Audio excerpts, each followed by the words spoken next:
Hello everyone, कैसे हैं आप सभी। एच एन अध्ययन चैनल पर, एच एन अध्ययन ऐप पर आप सभी लोगों का बहुत बहुत स्वागत है। एक बार भाई, सारे के सारे विद्यार्थी, ऐसे विद्यार्थी जो एचपीएससी की तैयारी कर रहे हैं और एचपीएससी में उनका सब्जेक्ट जो है वो इतिहास है, बहुत ध्यान से इस क्लास को समझेंगे कि एचपीएससी का अगर आप प्रीवियस ईयर के क्वेश्चन पेपर जब हम लोग देखते हैं एचपीएससी के, बहुत ध्यान से समझिएगा। एचपीएससी में जब भी हमने प्रीवियस पेपर के, जब भी हम पीवाईक्यू देखते हैं तो हमको एक बात बहुत समझ में आती है। क्वेश्चन हमको दो तरीके के मिल रहे हैं। एक तो मॉडरेट क्वेश्चंस की संख्या ज़्यादा है, इजी क्वेश्चंस की संख्या भी ज़्यादा है, लेकिन जो टफ क्वेश्चन है या कह सकते हैं जो डिफ़िकल्ट क्वेश्चन है उनकी संख्या हमको कम या ना के बराबर मिलती है। अब यहाँ पर जिस विद्यार्थी का सिलेक्शन होगा उसको एक बात का बहुत ध्यान रखना पड़ेगा, इजी क्वेश्चन गलत ना हो पाए। अगर इजी क्वेश्चन आपके गलत हो गए तो आप प्रतियोगिता से बाहर हो जाओगे। तो मेरा जो मेन कंसर्न रहेगा आप लोगों के लिए, खासकर एचपीएससी के विद्यार्थियों के लिए, वो हिस्ट्री में, चूंकि आपकी स्क्रीनिंग पहले होनी है 100 क्वेश्चन की जो स्क्रीनिंग होनी है, उसमें आपको जी जान लगा देना है, तभी आप मेंस एग्जाम तक पहुंचेंगे। बहुत ध्यान से समझिएगा। इसमें चूंकि मॉडर्न इंडियन हिस्ट्री का भी बहुत बड़ा रोल है, तो चूंकि हम आज चर्चा करने वाले हैं आपके सिलेबस के अकॉर्डिंग, आपके एचपीएससी के असिस्टेंट प्रोफेसर के एग्ज़ाम के अकॉर्डिंग जो चर्चा करने वाले हैं वो इंडियन नेशनल मूवमेंट की चर्चा करने वाले हैं। उससे पहले थोड़ा सा मैं एक सिनेरियो आपको बता दूं। जिन विद्यार्थियों का हिस्ट्री ऑप्शनल है, तो सबसे पहले हिस्ट्री के बारे में थोड़ी सी समझ जरूर डेवलप कीजिएगा कि मान लीजिए आगे आने वाले समय में कभी इंटरव्यू टेबल पर कहीं असिस्टेंट प्रोफेसर का इंटरव्यू देने जाओ आप, तो वहाँ पर एक सवाल पूछा जाए आपसे, व्हाट इज़ हिस्ट्री। तो हिस्ट्री केवल रिकॉर्डेड नहीं होता, केवल पास्ट नहीं होता है। हिस्ट्री तीन चीज़ों पर टिका होता है, याद रखिएगा। पास्ट पर भी टिका है, प्रेजेंट पर भी टिका है, और आपका फ्यूचर पर भी टिका है। ठीक है, ये बात बहुत ध्यान देने वाली बात है। यानी कि भूतकाल, वर्तमान काल, भविष्य काल। इसको अगर हम लोग कहें अतीत, वर्तमान और भविष्य, तो एक बहुत अच्छी इग्नू की डेफिनेशन है। इग्नू कहता है कि अतीत को जानते हुए, अतीत को जानते हुए, वर्तमान को पहचानते हुए, वर्तमान को पहचानते हुए, भविष्य में संकल्पना करना ही इतिहास है। अतीत को जानते हुए, वर्तमान को पहचानते हुए, भविष्य में संकल्पना करना ही इतिहास है। एक बहुत जबरदस्त डेफिनेशन है। इसका बहुत अच्छा एग्जांपल समझ सकते हो। For example, mister x assistant professor के एग्जाम की तैयारी कर रहे हैं, और मिस्टर एक्स कई साल से तैयारी कर रहे हैं, मान लेते हैं 2015 से तैयारी कर रहे हैं। 2015 में एग्ज़ाम दिया, 16 में एग्ज़ाम दिया, 18 में फिर एग्ज़ाम हुआ, फिर 20 में एग्ज़ाम हुआ, फिर 22 में एग्ज़ाम हुआ, और अब एग्ज़ाम हो रहा है मान लेते हैं 25 में। तो मिस्टर एक्स ने जो गलती यहाँ पे की उसको रिपीटेशन फिर यहाँ पे किया, फिर यहाँ पे किया, फिर यहाँ पे किया, तो इसीलिए मिस्टर एक्स कहीं ना कहीं मात खा रहे हैं सिलेक्शन से। तो मिस्टर एक्स को क्या करना है, अतीत को जानना है। जो आपने पास्ट में गलतियां की उनको हम प्रेजेंट में नहीं करेंगे। यानी कि जो एग्जाम, जो गलतियां हो गई 23 के एग्जाम में, उनको हम 25 के एग्जाम में नहीं करने वाले हैं। तो जब नहीं करोगे तो ऑटोमेटिक फ्यूचर तो ब्राइट होगा, आपका सिलेक्शन होगा। तो इट इज कॉल्ड हिस्ट्री। ये हिस्ट्री की एक बहुत व्यवहारिक परिभाषा है, बहुत प्रैक्टिकल परिभाषा है।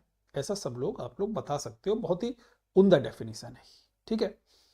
अब इतिहास को जब भी हम लोग पढ़ना शुरू करते हैं तो हम लोग कहते हैं यार AIH है, दूसरा हम लोग कहते हैं यार जो है वो आपका मेडाइवल है, और तीसरा हम लोग कह देते हैं MIH यानी कि मॉडर्न इंडियन हिस्ट्री। बहुत ध्यान से समझिएगा इस बात को, ठीक है, बहुत इंपॉर्टेंट है। अब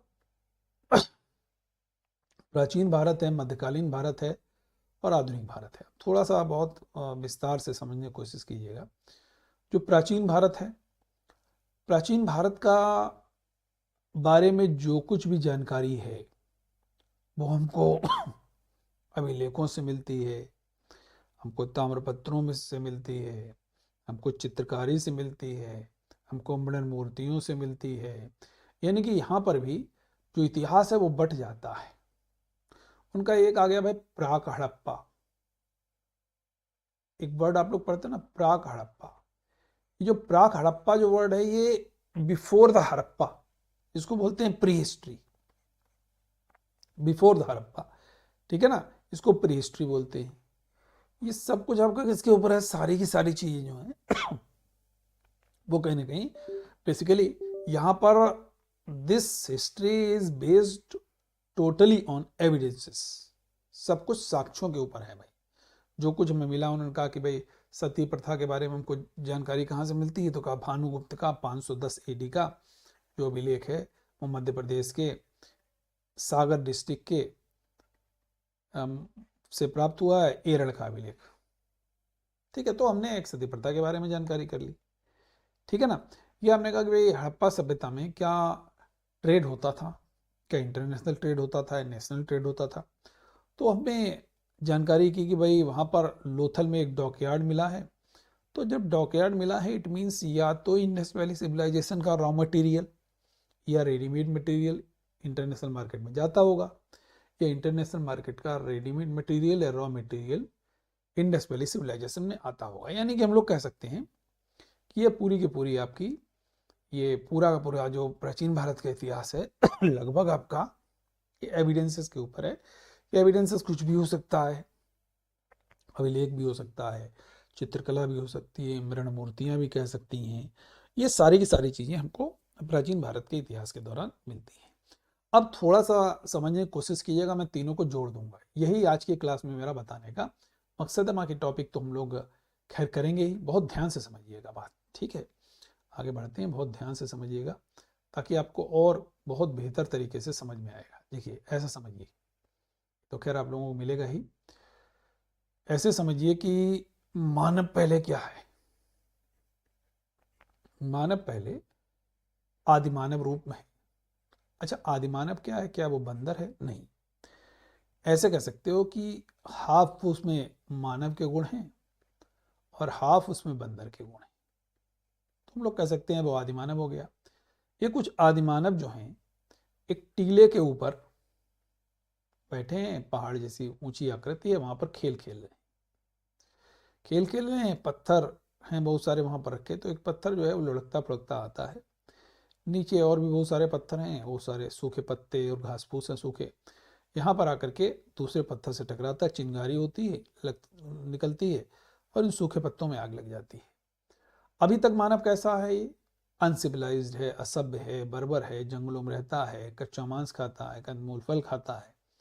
अब उसने कहा ये तो मैजिक मिल गया यार, ये तो हमको एक मैजिक मैच बॉक्स मिल गया। अब मानव ने ये मैजिक मैच बॉक्स मिल गया, अब उसको आग की खोज हो गई पूरा पाषाण काल के समय में। अभी तक मानव कच्चा मांस खाता था, अब कच्ची चीजें जो है वो पका करके खाने लगा।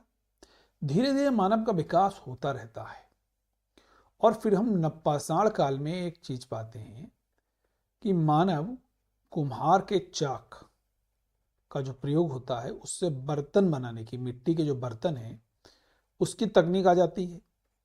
अब जो बर्तन की तकनीक आ जाती है यानी कि अभी तक मानव जो रोजमर्रा की वस्तुएं हैं, जो खाने पीने की सामग्री है, जो रोजमर्रा के वस्त्र हैं, कुछ भी कह सकते हैं हम लोग, जो उसमें प्रयोग किया जाता था वो सब इधर उधर जरूर रखता होगा।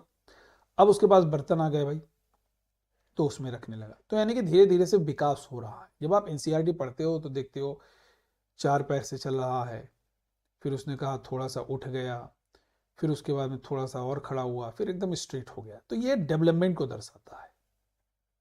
एनसीईआरटी जब पढ़ते हो आप लोग रामचंद्र शर्मा साहब का, तो वहां पर ये एकदम स्पेशली दिया गया है और ये सब सारी चीजें जो मैंने बताई ये सब इसी का निष्कर्ष निकलता है, ठीक है। अब आगे जब हम पढ़ते हैं तो जब हम इंडस वैली सिविलाइजेशन पढ़ते हैं तो एक बहुत बड़ी अर्बन सिविलाइजेशन पढ़ देते हैं, जिसको हम लोग कहते हैं कि द फर्स्ट अर्बन रेवोल्यूशन, पहली नगरीय क्रांति है। भाई बिल्कुल इंडस वैली सिविलाइजेशन कैसी है, एक पहली नगरीय क्रांति है। अब क्योंकि पहली बार नगरों की उत्पत्ति हमको इसी समय में दिखती है, so this civilization known by the name of first urban revolution. Indus Valley Civilization एक बहुत उन्नत सभ्यता है, उन्नत सभ्यता है, एक कह सकते हैं कि अचानक तो उदय हो नहीं गया, एक स्थल खोजा गया, एक के बाद दूसरा आया, दूसरा के बाद तीसरा आया, चौथा आया, इस तरीके से अभी तक लगभग 1500 स्थल खोजे जा चुके हैं, अभी भी खुदाई इसकी जारी है। ठीक है भाई। अब इंडस वैली सिविलाइजेशन में हमको एक बात बहुत समझ में आती है कि ये इतनी बड़ी सभ्यता अचानक तो उद्भव नहीं हुई, तो अचानक इसका पतन भी नहीं हुआ होगा। कहीं बाढ़ आ गया, कहीं भूकंप आ गया, कहीं मलेरिया फैल गया, कुछ भी डिफरेंट डिफरेंट चीजें आई और एक के बाद एक नगर इसके तबाह होते गए, बर्बाद होते गए। तो जिस तरीके से इंडस वैली सिविलाइजेशन का उद्भव हुआ, उसी तरीके से इंडस वैली सिविलाइजेशन का डिक्लाइन भी हुआ। ये यूपीएससी में कई बार मेंस में शॉर्ट नोट पूछा गया कि हड़प्पा सभ्यता की उत्पत्ति और पराभव दोनों निरंतरता का परिणाम था, ये कई बार पूछा गया है। तो ये यही सारी चीजें उसमें बतानी होती हैं। तो इतनी बड़ी सभ्यता है, पतन हुआ। पतन के बहुत सारे कारण हैं। किसी ने कहा कि भाई बाढ़ आ गया, भूकंप आ गया, सुनामी आ गया, किसी ने कहा कि भाई मलेरिया फैल गया, डिफरेंट डिफरेंट जो चीज़ें हैं। लाइक सुनामी मैंने बता दिया, सुनामी का कहीं ऐसे साक्ष्य नहीं मिलता है, लेकिन मलेरिया के साक्ष्य मिलते हैं, अब बाढ़ का साक्ष्य मिलता है, भूकंप का भी एक वेद से जानकारी मिलती है कि वहाँ पर कहीं ना कहीं जरूर रहा होगा। तो ये डिफरेंट डिफरेंट तरीके हैं कि भाई जिनसे पता चलता है कि भाई ये इतनी बड़ी सभ्यता का जो है विनाश हो गया। एक बहुत महत्वपूर्ण अटैक माना जाता है कि भाई आर्यों ने अटैक किया और इस सभ्यता का पतन किया आर्यों ने भी। अब आर्यों ने इस सभ्यता को अंत कर दिया। अब आर्यों ने इसके जस्ट अपोजिट, क्योंकि that was the first urban revolution, आर्यों ने क्या किया, आर्यों ने इसको एक इसके जस्ट अपोजिट एक रूरल सिविलाइजेशन को जन्म दिया, डेट इज कॉल्ड द वैदिक सिविलाइजेशन। यानी कि हड़प्पा से सीधे कहाँ पहुंच गए, वैदिक पहुंच गए। अगले पेज पे हम थोड़ा सा एक्सप्लेन कर देते हैं ताकि और भी आपको आसानी रहेगी। ठीक है, तो ये वैदिक भाई पहुंच जाएंगे। आर्यों ने वैदिक सभ्यता को जन्म दिया और वैदिक को भी आर्यों ने जब जन्म दिया। एक ग्रामीण सभ्यता है, इसमें कैसा है भाई, मानव जो है वो कबीले बना करके रह रहा है। ठीक है, बहुत सारे कबीले मिले तो बहुत सारे कह सकते हैं फैमिलीज बनी, परिवार, बहुत सारे परिवार मिले तो बहुत सारे समाज बन गए, बहुत सारे समाज मिले तो बहुत सारे जनपद बन गए, बहुत सारे जनपद मिले तो 16 महाजनपद बन गए। अब 16 महाजनपद में जंगल में शेर तो एक ही रहेगा, तो इन्हीं 16 महाजनपदों में एक आता है मगध, इसी को मगध का उत्कर्ष कहते हैं। ठीक है, मगध में हालांकि बहुत सारे वंश आते हैं। ठीक है भाई, इतनी बात समझ में आई आप सभी लोगों को। अब यहाँ पर ये सारी की सारी चीज़ें जो हैं, एक कह सकते हो कि वैदिक सभ्यता को आर्यों ने जन्म दिया। ये 16 महाजनपद आ गए।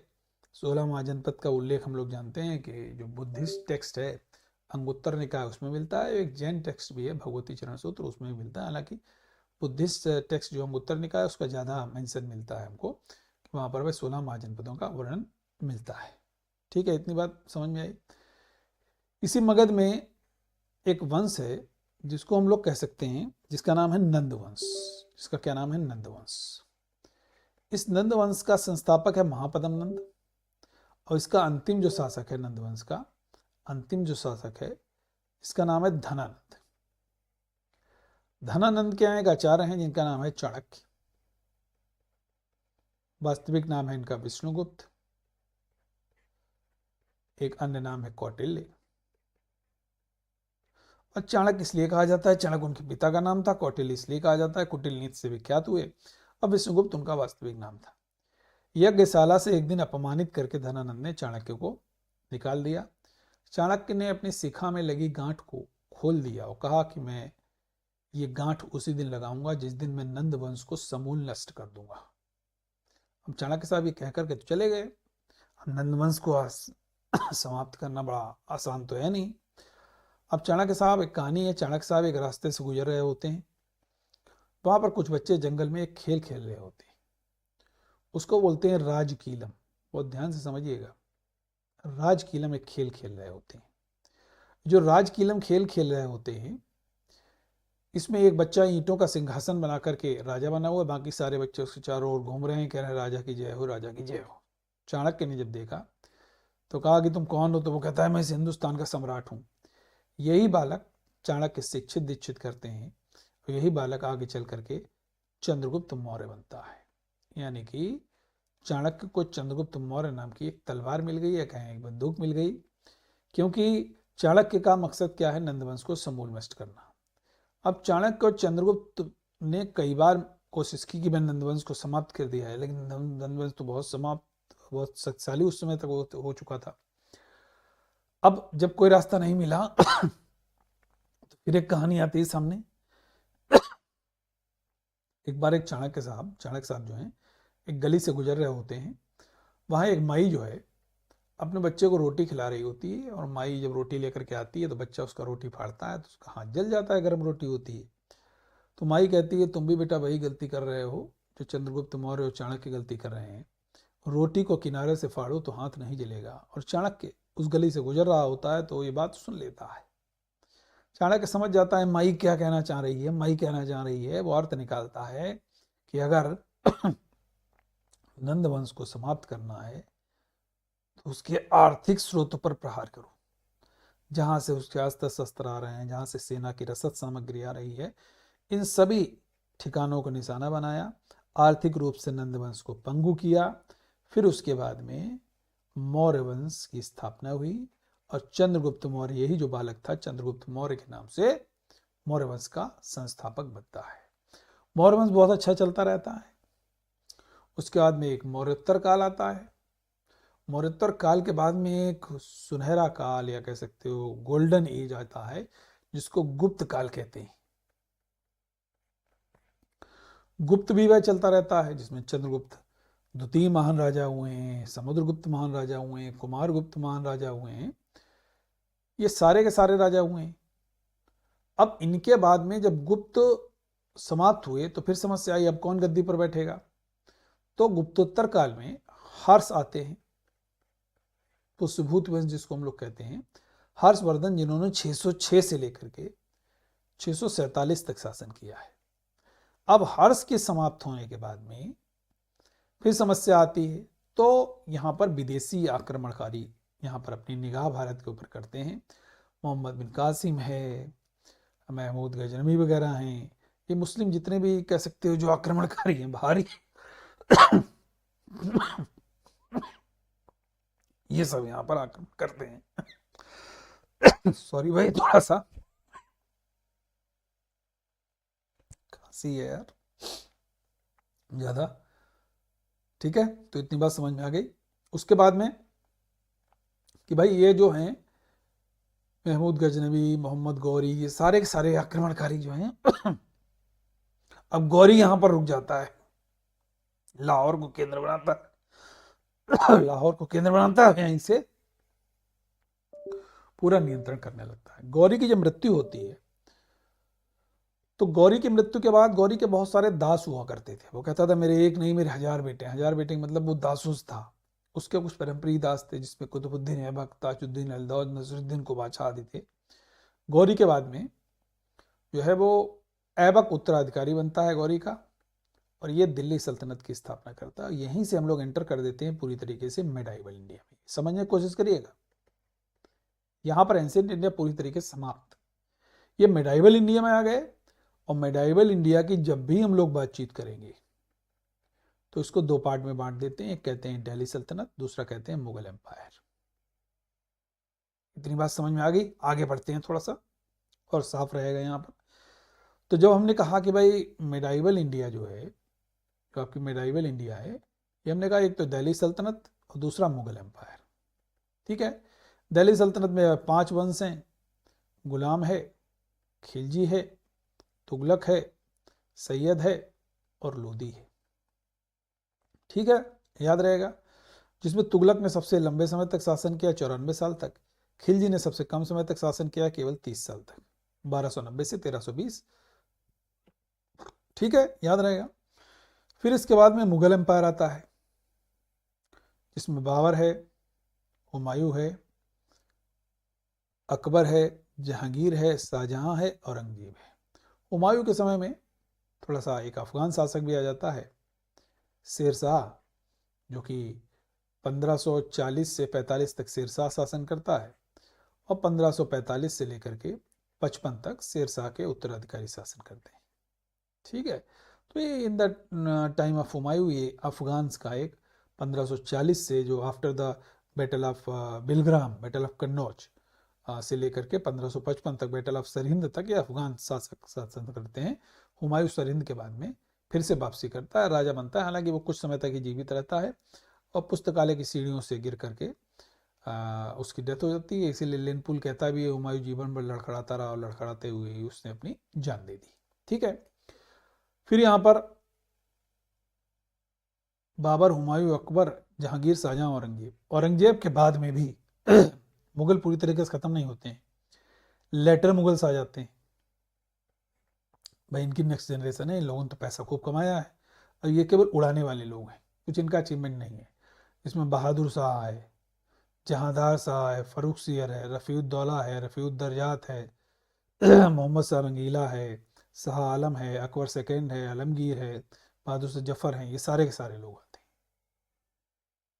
ठीक है, याद रहेगा।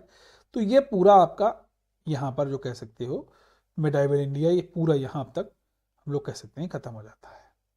फिर उसके बाद शिवाजी वगैरह शुरू हो जाते हैं, मैसूर है, मराठा है, ये सब सारी चीज़ें हैं वो मॉडर्न इंडिया के पार्ट में हम लोग पूरी तरीके से देखते हैं।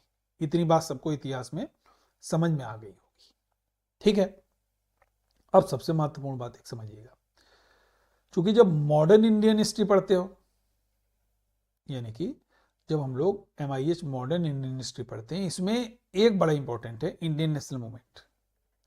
अब इंडियन नेशनल मूवमेंट को केवल अकेले मत पढ़ो, इंडियन नेशनल मूवमेंट को हमेशा इंडियन नेशनल कांग्रेस से कनेक्ट करके पढ़ो और इंडियन नेशनल कांग्रेस को कनेक्ट करिए गवर्नर जनरल वायसराय से।